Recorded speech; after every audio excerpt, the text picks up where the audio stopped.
everybody, I'm Pamela and welcome to Thistlefire, my sewing room. Actually, I'm in my porch outside of my sewing room. Today it's so beautiful out, I just wanted to get outside and do a little bit of hand sewing. And if you've watched my posts on my blog at all or caught up on any of those things, you would know that I'm working on something called Apple Core Sunset. And I'm sewing strips of these together in order to make a bunch of layers of strips that are going to simulate the colors of a sunset, and then the lower part will have some green longer strips in it, not the same types of strips, but the green grass will be on the bottom half, and I think it's going to look really good. I hope so. It's an experiment, so we'll see. You'll have to keep watching to see what you think, but anyways, I'm doing my hand sewing with my needle and thread, just all-purpose thread from the store, nothing fancy or special. I'm going to knot the end, and if you don't know how to do this, I'll show you.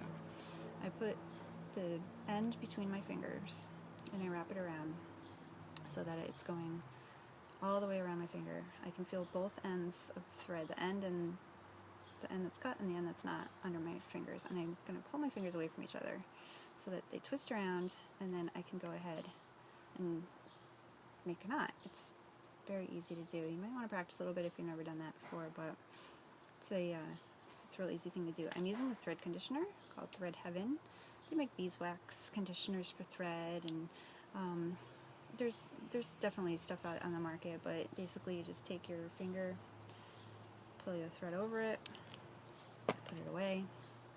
You got your rosin right on your thread, and when you're doing your piecing, it's going to go much easier. It's not going to twist up when you're pulling your thread through and knot on you, which is a nightmare to get apart. For some reason it knots better when you don't want it to than when you want it to sometimes.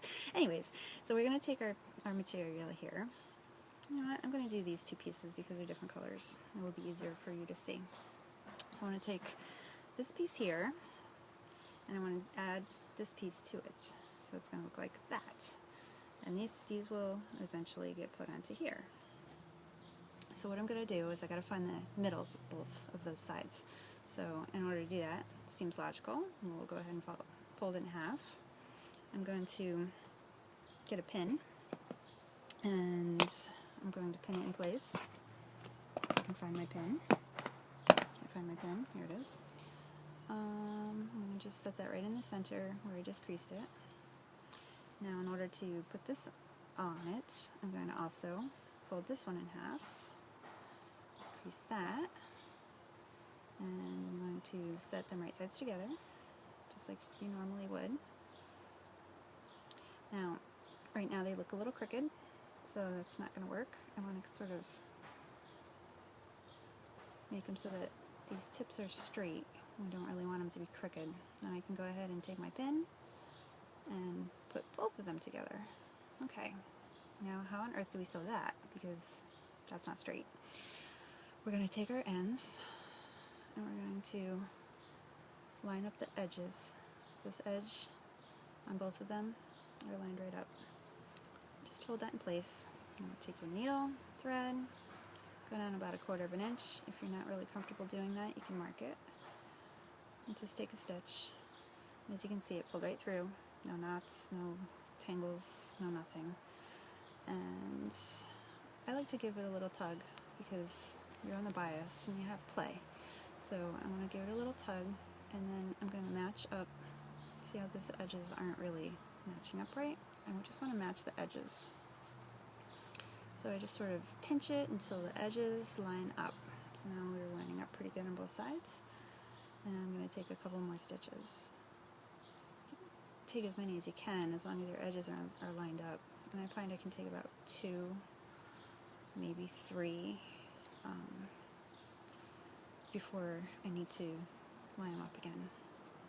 So just go ahead and keep doing that all the way across until you get to the center. And the closer you get to the pin, I find the more stitches I can take because the pin is helping hold everything in place. And when I get to the pin, what I want to do is I want to take a stitch. So I'm going to pull my stitch through, and then I want to take another stitch kind of in the same spot. So it's like a back stitch. I'm going to start where the thread comes out. I'm going to start back a little bit and just kind of do another stitch right in that same spot. doesn't have to be coming in and out real close. I mean, just, as long as you start back a little bit, once this side is set, this is going to help keep it all in place. So there, I've just kind of locked it in place by doing a back stitch. Now I can take my pin out, and I'm going to now line up, because now we have the second half to do. Line up the other half so that that edge meets right across the top here on the side. You want the edge to kind of come together just right so that when you pull them open, your curve of the apple core, the peaks and valleys will come out nice and even. So that's what we're going for by doing that. Okay, now I got my thread. Give it a little tug. I'm going to go ahead and pinch and start sewing a couple stitches. Pull this one through. I don't know if you're a hand sewer or not, or if you just sort of dread it, but sometimes it's really worth stopping and slowing down and doing something, even if it's just something small. It doesn't have to be a huge project. It's just something small, and you can sort of let your brain think about something different. It's good for you. And then when you start seeing things that other people have done that are hand sewn, you'll have a much better appreciation for it. When I took dance, I didn't understand beforehand how wonderfully talented dancers were until I started actually taking lessons. Alright, now I'm right at the pin. Got all my stitches going across. I'm going to take that last stitch, take my pin out, and then what I'm going to do is I'm going to do another small back stitch, but instead of pulling it through all the way this time, I'm going to kind of, the point where the thread comes out of the material, not off of the needle, but off of the material, just hold that up, because I don't want that to go through. And I'll pull my needle through, but I want to hold that thread out, like this. So this is where it's attached to the fabric. This is where it's attached to the needle. Now the part that's on the fabric, I'm going to take my needle, hold it straight up, and just wrap that fabric thread around the needle a couple times. If you've done any sort of embroidery, it's a French knot, same thing. Go ahead and pull that down, and it makes a lovely French knot. Now if you did it on the other side, the part that's coming out of the needle side, that thread, it'll give you a hard time making a knot. But if you do it on the thread that's coming out of the fabric, it'll go and just set right down for you really nicely. It may do a little bit of a bump in there, but you can pretty much pull it a little bit maybe towards you while you're holding the knot with your finger. You can kind of pull it towards you, and it'll flatten out. So I'm going to go ahead and just cut that, because my seam is done. And when I open it up, I find that when I open it up, I want to open it up towards the side that's narrow in the middle. That seems to set better than having the seam go down towards the other way. And there you go.